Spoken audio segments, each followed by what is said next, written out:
ಅವಧೂತ ಚಿಂತನ ಶ್ರೀ ಗುರುದೇವ ದತ್ತ. ಸಮಸ್ತ ವೀಕ್ಷಕರಿಗೆ ಅತ್ರಿಪುತ್ರ 007 ಯೂಟ್ಯೂಬ್ ಚಾನಲ್ಗೆ ಹಾರ್ದಿಕ ಸ್ವಾಗತವಿದೆ. ನಾನು ಅತ್ರಿಪುತ್ರ 007. ಅತ್ರಿಪುತ್ರ 007 ನಾಮ್ ತೋ ಸುನಾ ಹೋಗಾ. ವೀಕ್ಷಕರೇ, ಮಾಸ ಭವಿಷ್ಯಕ್ಕೆ ಸ್ವಾಗತವಿದೆ.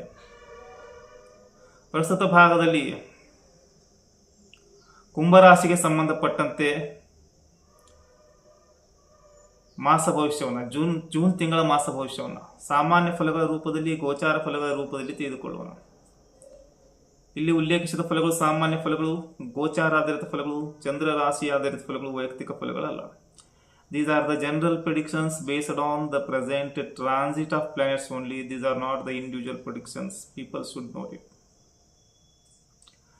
ಗ್ರಹಗಳ ಗೋಚಾರ ಸಂಪತ್ತು ಈ ರೀತಿಯಾಗಿರುತ್ತೆ. ಪ್ರತಿ ಸಲದಂತೆ ಈ ಸಲವೂ ಕೂಡ ಮಾಸದ ಮಧ್ಯಭಾಗದಲ್ಲಿ ಸೂರ್ಯ ಭಗವಾನರು ತನ್ನ ರಾಶಿಯನ್ನ ಪರಿವರ್ತನೆ ಮಾಡಿಕೊಳ್ತಾ ಇದ್ದಾರೆ. ಮಾಸದ ಮಧ್ಯಭಾಗದಲ್ಲಿ ಮಿಥುನ ಸಂಕ್ರಮಣದ ರೂಪದಲ್ಲಿ ಸೂರ್ಯ ಮಿಥುನ ರಾಶಿಯನ್ನ ಪ್ರವೇಶ ಮಾಡುವಂಥದ್ದು. ಅದಕ್ಕಿಂತ ಮುಂಚೆ ಮಾಸದ ಪೂರ್ವಾರ್ಧ 15 ದಿನ, ಮೊದಲ 15 ದಿನ ಪೂರ್ವಾರ್ಧದಲ್ಲಿ ಸೂರ್ಯನ ಸಂಚಾರ ವೃಷಭದಲ್ಲಿ ಮುಂದುವರಿಯಲಿದೆ. ಉಳಿದ 15 ದಿನ ಉತ್ತರಾರ್ಧದಲ್ಲಿ ಮಿಥುನದಲ್ಲಿ ಸೂರ್ಯನ ಸಂಚಾರ ಪಂಚಮ ಭಾವದಲ್ಲಿ ಇರಲಿದೆ. ವೀಕ್ಷಕರೇ, ಸೂರ್ಯ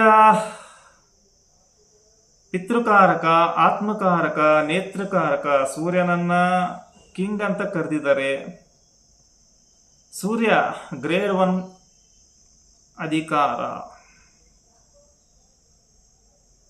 ಸೂರ್ಯ ಚಕ್ಷುಕಾರಕ.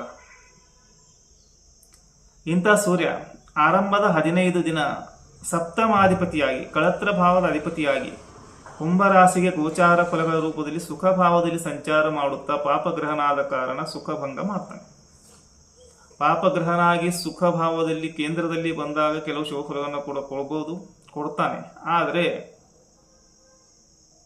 ಸುಖ ಭಾವದಲ್ಲಿ ಬಂದಾಗ 4ನೇ ಭಾವ ಮೆಂಟಲ್ ಪೀಸ್, ನೆಮ್ಮದಿಯನ್ನ ಹಾಳು ಮಾಡ್ತಾನೆ. 7th ಲಾರ್ಡ್ ಇನ್ 4th ಹೌಸ್, ನೆಮ್ಮದಿ ಹಾಳು. ಕುಟುಂಬ ಕಲಹ, ಸ್ವಂತ ಕುಟುಂಬಸ್ಥರಿಂದ ಮಾನಹಾನಿ ಪ್ರಸಂಗ. ಸ್ವಂತ ಕುಟುಂಬಸ್ಥರು ಇಲ್ಲಿ ಕುಟುಂಬ ಕಲಹ ಆಗುತ್ತೆ. ಸ್ವಂತ ಕುಟುಂಬಸ್ಥರಲ್ಲಿ ವಿರೋಧವನ್ನು ವ್ಯಕ್ತಪಡಿಸ್ತಾರೆ. ಭಿನ್ನಾಭಿಪ್ರಾಯಗಳು ಬರ್ತವೆ. ಬೇಸ್ಡ್ ಆನ್ ದ ಪ್ರಿನ್ಸಿಪಲ್ಸ್, ವೈಯಕ್ತಿಕ ಭಿನ್ನಾಭಿಪ್ರಾಯಗಳು ಬರ್ತವೆ. ಕುಟುಂಬವನ್ನು ಸೂರ್ಯ ಚದುರಿಸಲು ಪ್ರಯತ್ನ ಪಡ್ತಾನೆ. ಎಲ್ಲರೂ ಒಂದೊಂದು ದಿಕ್ಕು. ಒಬ್ಬರು ಸದಸ್ಯರು ರೆಬಲ್ ಆಗ್ತಾರೆ, ಮಾನಭಂಗವನ್ನು ಗೊಳಿಸಲು ಪ್ರಯತ್ನ ಪಡ್ತಾರೆ, ಅವಮಾನವನ್ನು ಮಾಡ್ತಾರೆ. ಸೂರ್ಯ ಸುಖ ಭಾವದಲ್ಲಿ ಬಂದಾಗ ನೋ ಮೆಂಟಲ್ ಪೀಸ್. ಸುಖ 4th ಹೌಸ್ ಇಸ್ ಸೆಕ್ಯೂರಿಟಿ, ತಾಯಿಯ ಗರ್ಭದ ಪ್ರತೀಕವಾಗಿದೆ. ಗೋಚಾರದಲ್ಲಿ 4th ಹೌಸ್ ಅಲ್ಲಿ ಬಂದಾಗ ಸೂರ್ಯ ಒಳ್ಳೆಯವನಲ್ಲ. ಆದರೆ ಜನ್ಮ ಜಾತಕದಲ್ಲಿ 4th ಹೌಸ್ 10th ಹೌಸ್ ಇರುವಂತ ಸೂರ್ಯ IAS IPS ಆಫೀಸರ್ ಅನ್ನ ಮಾಡ್ತಾರೆ. ಅಧಿಕಾರಿ, ಉನ್ನತ ಅಧಿಕಾರಿ ಯೋಗವನ್ನು ಕೊಡ್ತಾರೆ. ಸುಖ ಭಾವದಲ್ಲಿ ಸೂರ್ಯನ ಸಂಚಾರ ನೆಮ್ಮದಿಯನ್ನು ಹಾಳು ಮಾಡುತ್ತೆ. ಖರ್ಚು ಮಾಡಲ್ಲ, ತುಂಬಾ ಕಂಜೂಸನ್ನಾಗಿ ಮಾಡುತ್ತೆ.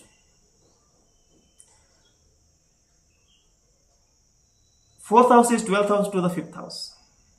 ಸಂತಾನಕ್ಕಾಗಿ, ಸಂತಾನದ ಭವಿಷ್ಯಕ್ಕಾಗಿ ಹಣ ಸಂಗ್ರಹಣೆ, ಧನ ಸಂಗ್ರಹಣೆ, ಆಭರಣ ಖರೀದಿ, ವಸ್ತ್ರ ಖರೀದಿ ಇದೆಲ್ಲ ಇರುತ್ತೆ. ಎಂಥದ್ದು ಭವಿಷ್ಯದ ಚಿಂತೆ ಸಂತಾನದ್ದು. ಸೂರ್ಯ ಇಲ್ಲಿ ತಾಯಿಗೆ ಅನಾರೋಗ್ಯ ಮತ್ತೆ ತಂದೆಗೆ ಹಾನಿಯನ್ನುಂಟು ಮಾಡ್ತಾನೆ. ಯಾರಿಗಿದ್ದಾರೆ ಅವರಿಗೆ. ಶರೀರದ ಒಂದು ಭಾಗವನ್ನು ದುರ್ಬಲಗೊಳಿಸಲು ಪ್ರಯತ್ನ ಪಡ್ತಾನೆ. ಸೂರ್ಯ ವಿಶೇಷವಾಗಿ ಕಣ್ಣಿನ ನೇತ್ರ ದೋಷ ಕೊಡ್ತಾನೆ. Surya the sun controls the right of eye of a male and left eye of a female.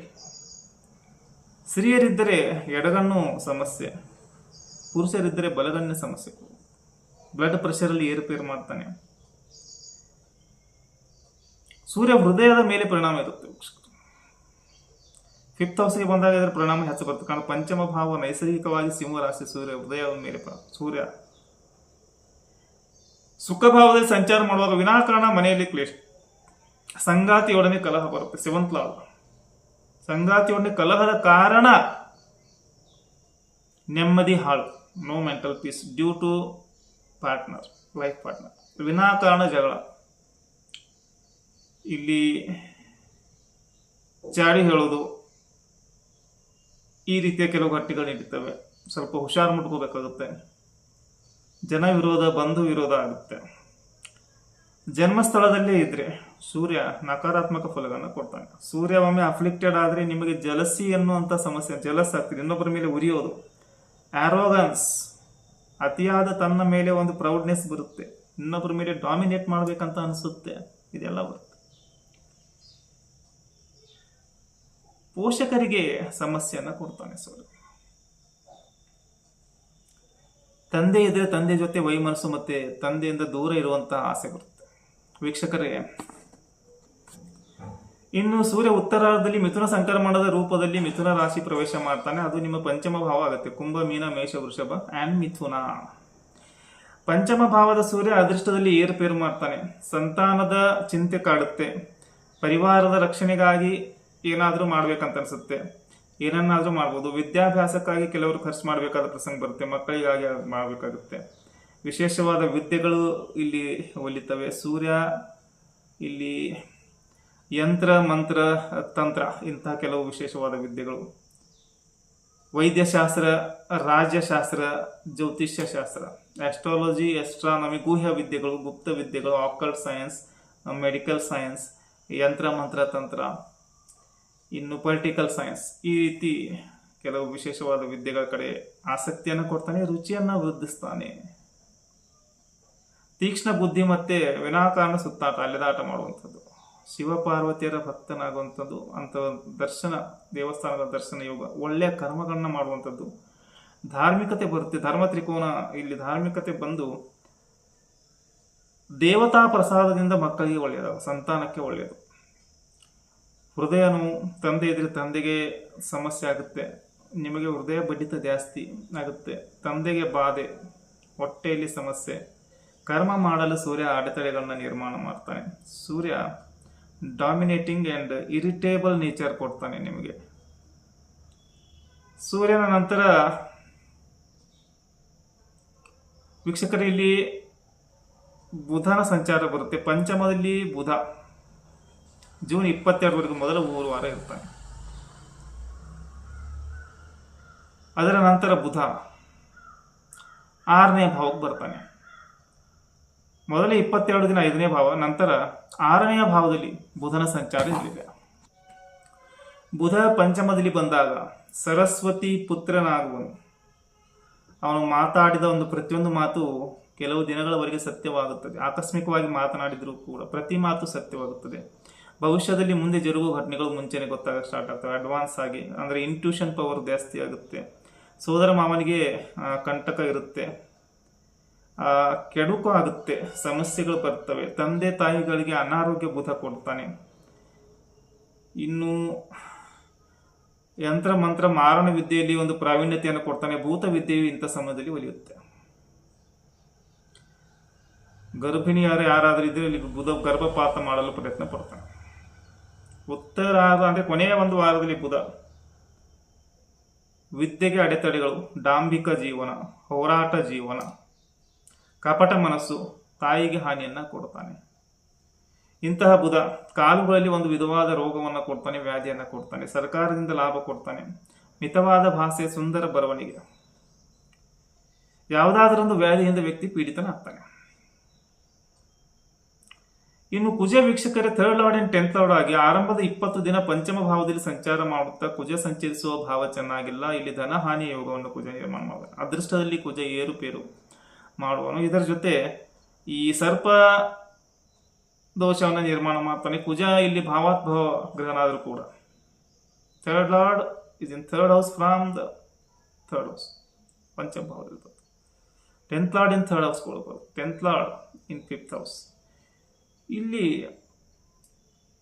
20 ದಿನ ಧನನಾಶ ಯೋಗ ನಿರ್ಮಾಣ ಮಾಡ್ಯಾನೆ. ಇದರ ನಂತರ 6ನೇ ಭಾವದಲ್ಲಿ ಪಾಪಗ್ರಹನಾಗಿ ಬಂದಾಗ ಉತ್ತಮ ಪ್ರಾರಬ್ಧ ಬಲ, ಸಾರ್ವಜನಿಕ ಜೀವನದಲ್ಲಿ ಯಶಸ್ಸು, ಶತ್ರುನಾಶ, ಸರ್ವತ್ರ ವಿಜಯ ಯೋಗ ಕುಜ ನಿರ್ಮಾಣ ಮಾಡಿದ್ದಾನೆ. ಅರ್ಥ ತ್ರಿಕೋನ ಸಕ್ರಿಯಗೊಳ್ಳುತ್ತದೆ. ಇದರಿಂದ ಹಲವಾರು ಮೂಲಗಳಿಂದ ಧನ ಪ್ರಾಪ್ತಿ, ಬರಬೇಕಾದ ಧನ ಬರುತ್ತೆ. ಶತ್ರುನಾಶ, ರೋಗನಾಶ, ಧನಲಾಭ ಯೋಗವನ್ನು ಕುಜ ಭಗವಾನರು ನಿರ್ಮಿಸಿದ್ದಾರೆ. ಇನ್ನು ಗುರು ಇದುವರೆಗೆ ಇರುವಂಥ ಗುರುಬಲ ಇನ್ನು ಹೋಗ್ಬಿಟ್ಟಿದೆ.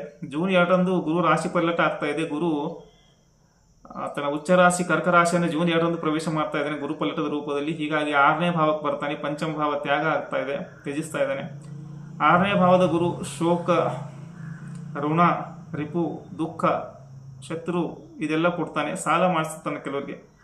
ಆದರೂ ಕೂಡ ಆರ್ಥಿಕವಾಗಿ ಬೇರೆ ಮೂಲಗಳಿಂದ ಬರ್ತಾನೆ ಇರ್ತವೆ. ದುಡ್ಡಂತೂ ಬರುತ್ತೆ. ಇಲ್ಲಿ ದುಡ್ಡಿಗೆ ಸಮಸ್ಯೆ ಬರಲ್ಲ, ಬಟ್ ಬೇರೆ ವಿಚಾರದಲ್ಲಿ ಗುರು ಬ್ಲಾಕ್ ಮಾಡ್ತಾನೆ.